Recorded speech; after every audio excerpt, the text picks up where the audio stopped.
bagaimana kira-kira kerangka yang ideal gitu. Artinya sistem pelaksanaan pinjamannya bagaimana gitu. Coba yang lain mungkin punya usulan. Pak. Ya. Ini dari kelompok Bapak. Halo? Iya, ya silakan, saya mendengarkan.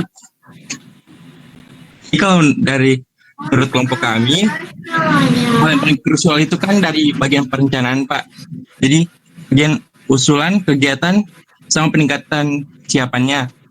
Menurut kami juga lebih baik dimaksimalkan kedua hal tersebut dari usulan kegiatan dan peningkatan persiapannya. Dan rencana proyek-proyeknya itu benar-benar tepat sehingga tidak jadinya kemoloran waktu gitu. Terus kalau misal kemungkinan target tepat waktu, penarikan dananya juga kemungkinan besar tepat waktu dan perlu adanya standarisasi dan regulasi yang lebih baik ke depannya dalam pelaksanaan proyek yang dibayar dengan pinjaman tersebut. Masih ada lagi, Pak.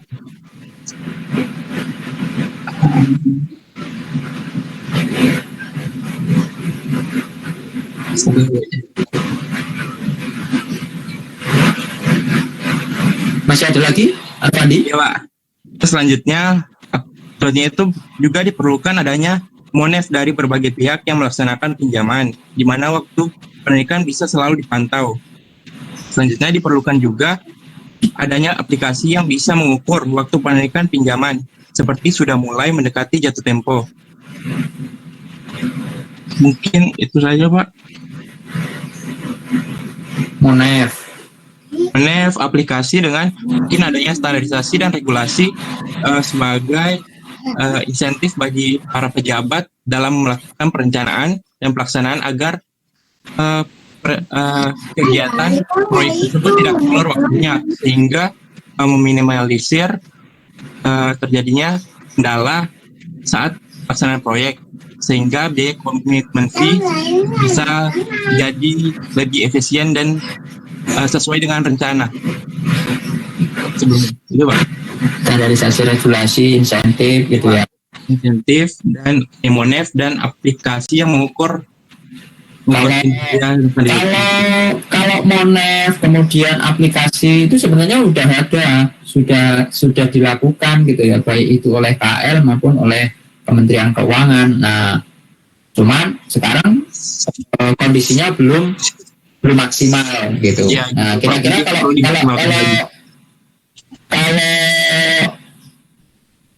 selain monef dan tadi insentif, ada lagi nggak, saudara-saudara? Tadi Arfandi kelompok berapa tadi sama Adan? Kelompok 2, Pak. Kelompok 2. Dan kelompok 3, Pak. Kelompok yang lainnya gimana ini, saudara-saudara? Kelompok 6. Kelompoknya sampai 6 nggak sih? Nggak sampai ya? Ada, Pak. Tuh, siapa ini? Afifah. Menurut kelompok kami ya pemberian reward and punishment tadi kepada KL dan rekanan agar berjalan tepat waktu. Misalnya karena yang kayak kata bapaknya tadi, masalahnya di administrasi KL-nya. Kalau masalah di administrasi KL-nya kita bisa berikan punishment, misalnya kan karena akan berakibat ke komitmen fee kan. Nanti KL-nya itu disuruh nanggung berapa persen dari komitmen fee-nya biar dia jera dan nggak molor-molor lagi gitu. KL-nya yang nanggung.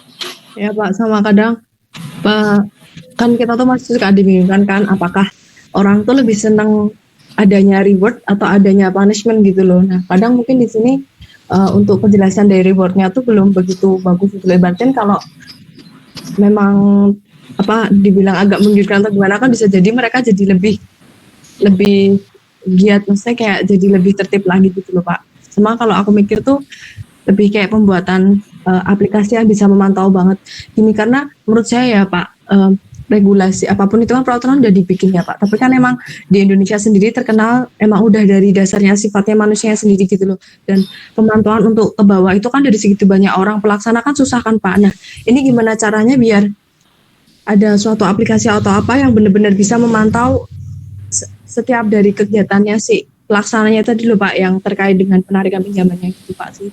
Kok dari kelompok kami. Ya, kalau Paling susah habitnya itu sih Pak. Gimana caranya? paling susah apanya? Habitnya sih apa? Emang karakteristiknya para pelakunya itu Pak. Jadi kadang udah diterapin reward punishment, udah ada peraturan itu pun kayak Kalau tadi misalnya punishment-nya adalah KL-nya yang disuruh bayar komitmen fee, itu mungkin secara untuk tujuan efek punishment bagi KL mungkin bisa masuk gitu ya. Artinya itu mungkin bisa memberikan efeknya, tapi efek secara umum kepada pemerintah Indonesia itu ya nggak ada efeknya dalam hal efektivitas biaya utang. Karena apa? Karena kan ya tadi Indonesia tetap bayar commitment fee kan, membayar komitmen fee kepada lender gitu. Sedangkan yang bayar itu KL. Jadi hanya kalau punishment-nya seperti itu ya hanya sekedar keluar dari kantong celananya ditutup gitu ya uangnya, tapi keluar dari kantong baju gitu loh untuk yang biaya komitmennya kan begitu. Maksud saya artinya ya, jika misalkan komitmennya itu tetap bisa dibayarkan, maksudnya komitmennya aja yang dibayarkan kepada oleh KL gitu, artinya kan ya pemerintah Indonesia itu tidak mendapatkan nilai tambah gitu loh dari efektivitas pelaksanaan proyek, tapi hanya sekedar apa? Ya hanya sekedar si KL-nya itu mungkin pengen atau berusaha untuk apa? Bagaimana caranya supaya bisa membayar itu kan gitu lah, sama aja nanti kan tetap aja dari APBN juga kan pembayaran komitmen fee itu, artinya yang digunakan untuk bayar komitmen fee kan juga tetap dari APBN, dari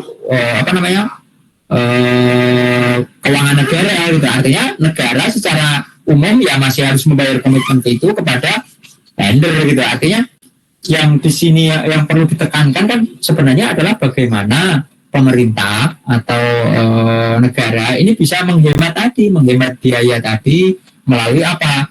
Proyeknya tepat waktu, pelaksanaannya sudah sesuai dengan spesifikasi dan sebagainya. Nah, itu sebenarnya yang diinginkan gitu. Artinya kalaupun toh misalkan memang melalui mekanisme reward and punishment, nah reward and punishment ini yang seperti apa? Supaya biaya utangnya tadi tetap tercapai, tujuan untuk efisiensi biaya utang tadi tetap tercapai. Kalau tadi yang dikatakan oleh Afifah, menurut saya ya itu tadi hanya sekedar nutup dari kantong yang bolong satu gitu, tapi dari kantong yang lain keluar juga kan gitu. Artinya ya saya tetap keluar duit gitu loh. Padahal konteksnya adalah bagaimana supaya saya itu duitnya yang keluar ini sedikit mungkin gitu untuk mendapatkan atau membiayai proyek pembangunan infrastruktur atau apapun itu yang dibiayai dari pinjaman ini. Kelompok yang lainnya gimana? Ada nggak usulannya? Selain reward and punishment yang sudah disampaikan teman-temanmu yang tadi, tentu juga mekanismenya ya mungkin yang lebih ini. Kelompok 5, 4, 3 udah ya, ada tadi ya. 5, 4 gimana? Izin berpendapat Pak dari kelompok 5. Kalau dari kelompok 5 sih berpandangannya karena kita tidak, kalau bisa negara tuh nggak keluar uang sekalipun untuk reward, berarti harus difokuskan di ininya Pak, di tahap paling krusialnya yang kemarin dibahas itu, yaitu usulan kegiatan dari KL itu sendiri. Jadi dari KL itu sendiri tuh harus benar-benar tahu langkah-langkah itu jelas gitu. Step ini. Kalau dari pandangan Manpro tuh kayak dibuat activity sequencing-nya gitu Pak. Jadi kayak benar-benar tahap ini tuh udah jelas mulai kapan, akhir kapan. Jadi jangan sampai ketepatan itu ada di situ gitu Pak.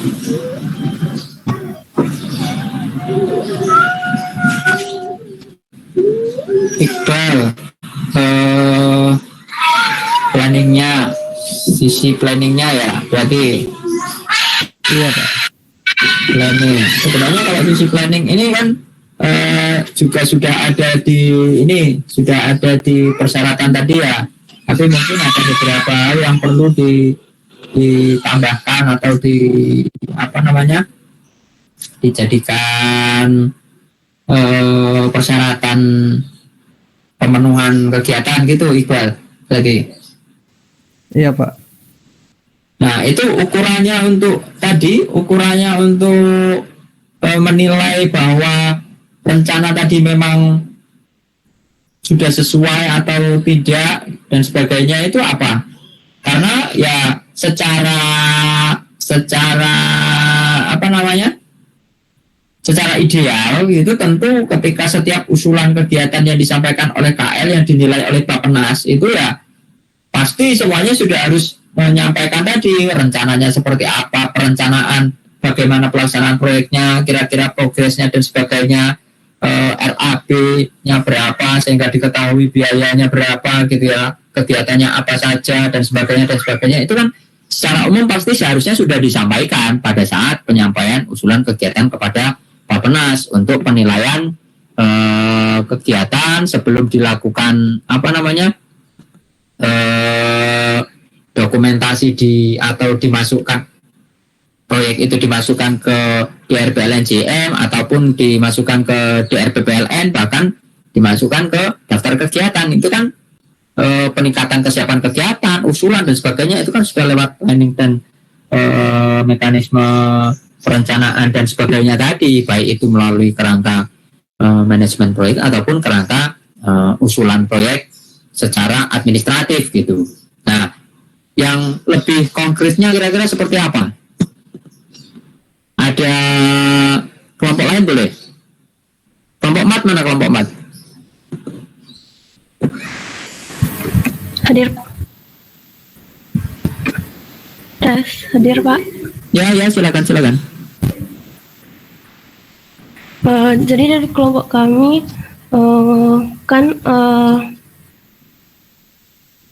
tepat karena indikator yang bikin penyerapan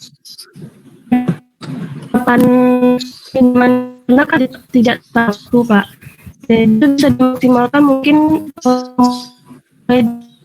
dari tahan sampai kelompok sebelumnya. Terus juga melakukan langkah-langkah dengan meningkatkan kualitas pelaksanaannya Pak. Kalau dari sisi KL-nya itu bisa dilakukan konsistensi perencanaan dan pelaksanaan kegiatan, terus dana itu dialokasikan secara proporsional dan pemenuhan persyaratan kesiapan pelaksanaan kegiatan.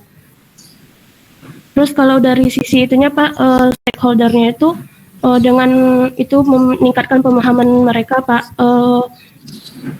terhadap mekanisme pelaksanaannya itu kayak mana sama struktur transaksi dalam rangka untuk mempercepat implementasinya Pak.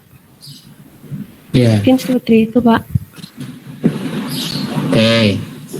Jadi lebih ke ininya ya, lebih ke apanya tadi Afifah? Lebih ke implementasi di pelaksana proyeknya gitu. Iya Pak, tapi sudah dimulai juga dari tahap-tahap perencanaannya Pak. Jadi dimulai dari tahap perencanaannya. Ya. Lanjutkan dengan tahap pelaksanaan.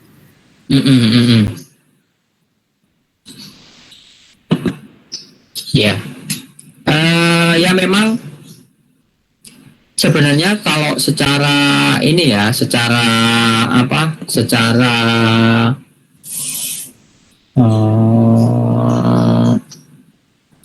konteks gitu ya, bahwa hal-hal seperti yang tadi sudah kalian sampaikan tadi, misalkan ONEF, regulasi, standarisasi, reward and punishment dan sebagainya gitu ya, kemudian perencanaan dan sebagainya, itu sebenarnya prosesnya sudah dilakukan gitu. Yang terjadi masih saja ada prakteknya itu masih saja ada keterlambatan gitu. Artinya sebenarnya ini yang sedang berusaha untuk kita atasi atau kita cari pemecahannya itu, kerangkanya itu seperti apa sih, ukuran penilaian proyek itu seperti apa gitu, atau apakah memang ada prosedur-prosedur yang sebenarnya istilahnya menjadi penghalang atau justru malah mempersulit dalam proses pelaksanaan mekanisme ini dan sebagainya. Padahal kan sekarang sudah ada bahkan di lelang pengadaan pun bisa dilakukan lebih awal gitu kan ya.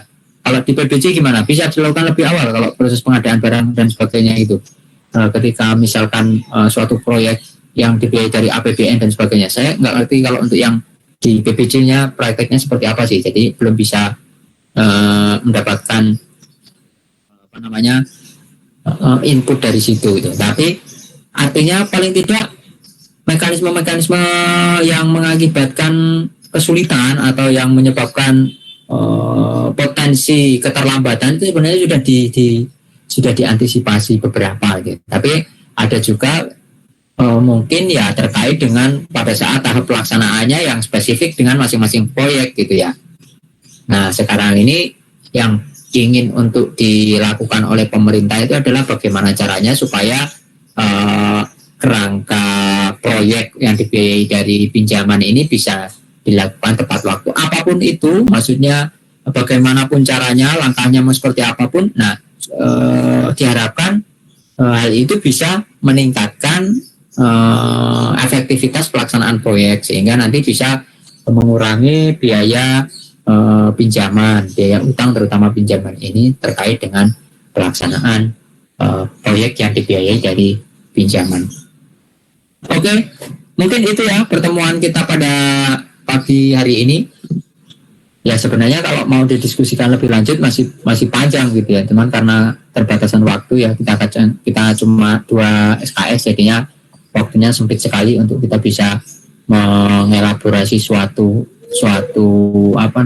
topik untuk didiskusikan lebih lanjut itu kadang-kadang terbatas.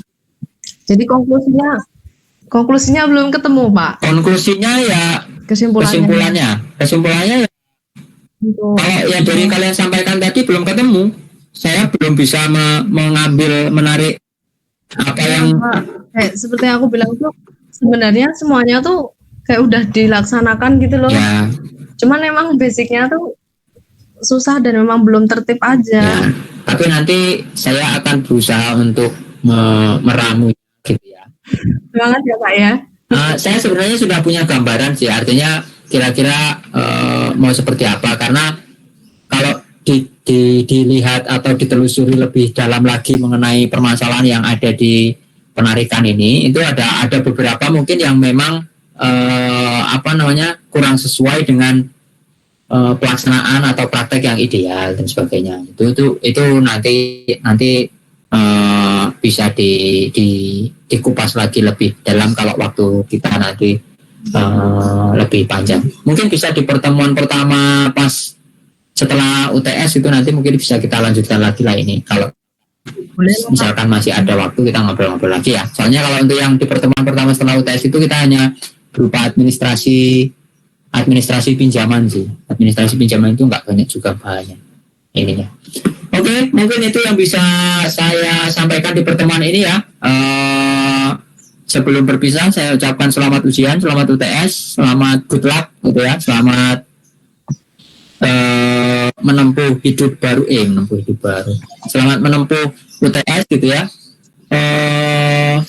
Ada yang mau ditanyakan, Ben, tentang PMK? Iya, Pak, ada beberapa pertanyaan buat konfirmasi aja. 1 menit, Dan. 1 menit sebelum saya akhiri. Ya, tiga pertanyaan, Pak. Pertama, di situ kan tertulis tulis tangan. Nah, atau di sini tuh apakah kita benar-benar harus tulis tangan di folio? Soalnya tertulis seperti itu, Pak. Tapi ada lampiran Excel-nya juga. Jadi kita boleh ngumpulin lewat Excel atau harus tulis tangan. Itu pertama. Yang kedua, pembagian anggota kelompok apakah diserahkan atau ada ketentuannya? Yang ketiga, nanti yang mengumpulkan itu apakah perwakilan kelompok atau setiap masing-masing individu mengumpulkan semua individu, Pak?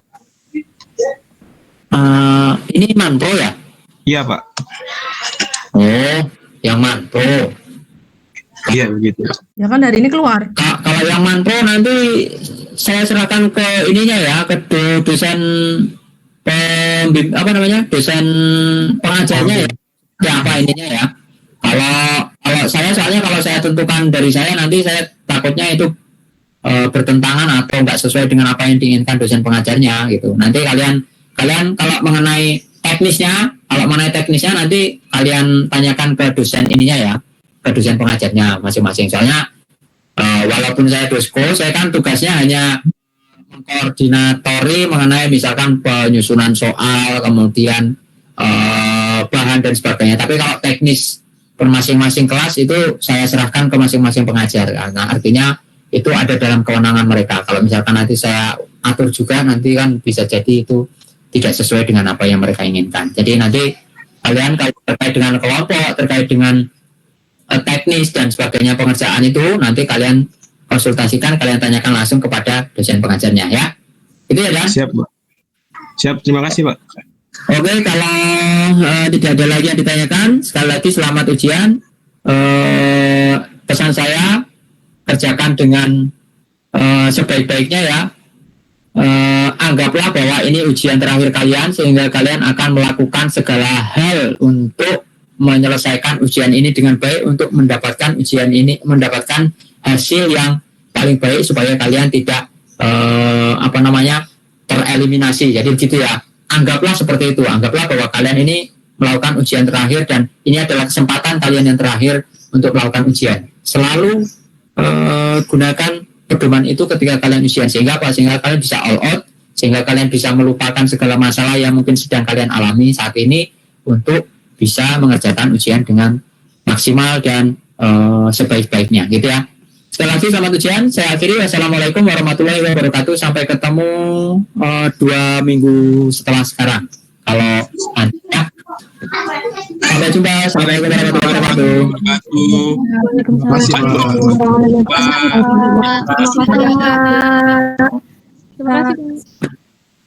Mohon doanya Pak.